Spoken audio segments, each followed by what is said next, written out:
My campus director was always asking me, well, what about Campus Crusade? Would you be interested in staff? And I said, I know there's an interview you have to go through to go on staff of Campus Crusade. And there's a question that they ask you. And the question is, how significant is your calling? Is it certain? Is it still being decided, or is it uncertain? And I said, if they asked me that question, I would say nothing at all. None at all. I'm not interested. I had decided at kind of the end of the first semester when I was going to graduate that I'd go to Dallas. I had a job offer there to work at a bank. They flew me in, and I've spent a day at the bank, and I talked with the vice president of finance for the Republic Bank, which was the largest bank in the Southwest. And I said, and his office was on the top floor of the bank in downtown Dallas. And I remember getting on the elevator and going up there and thinking, this is where I want to be in 20 years. This guy's got it made. And the elevator doors opened up, and they opened up into his office. The whole floor was his office. This is really cool. This is what life is about. And about that moment, his office doors opened up, and he came out and welcomed me into his office. And he got behind his desk, and he had my resume, and he kind of pushed it off to the side. And he began to ask me questions. And probably after about 5 minutes, he asked me, what is the most exciting thing that has ever happened in your life? And I got this lump in my throat, and I realized, now I've got to share my testimony with this guy. And so I said, well, the most exciting thing that ever happened in my life happened about 3 years ago. And I began to share how I'd become a Christian in my fraternity house and how Christ had changed my life. And when I finished, there was this dead silence. I felt it was for 10 minutes. It was probably 20 seconds. But I realized, I just shared with him the most important thing that had ever happened in my life, and it didn't register at all.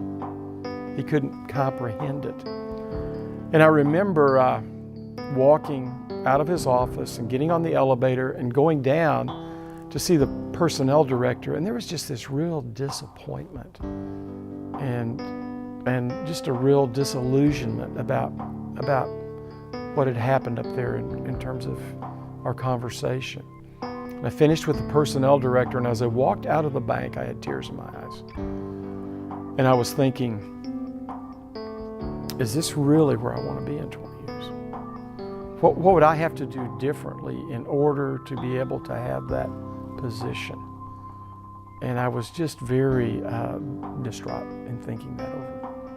And so I went back to my room, and I got a Bible, and I don't know that I've done this before or since, but I just kind of opened it up, and I just kind of put my finger in there. And it was in the Gospel of Mark, and it was when Jesus was in the Garden of Gethsemane, and he said, Lord, take this cup from me. And I thought, wow, that's the way I feel. I feel like God might be leading me to go on staff with Campus Crusade. And I don't know that I really want to do it. So Lord, if you could just take this feeling away from me. And then I read the next verse, and it said, but better thy will than mine. And when I read that, my first thought was, oh no, I wish I hadn't read that verse. Because I felt like this is what God wanted me to do, but it wasn't what I really wanted to do. But did I really want to do what would be His will? And I said yes. And so that afternoon, I changed my mind. Not work at the bank, don't look for housing, and come on staff with Campus Crusade. And so that evening, I told my campus director, and just totally blew him away, because I've been telling him the opposite for months. And 20 years later, I was in Dallas, Texas. There was a church that supported us there, and I shared my testimony. And one of the guys on the missions committee turned to the guy who'd come in late, and he said, Steve, you missed it, but David shared where he almost went to work for Republic Bank. And Steve worked with Republic Bank.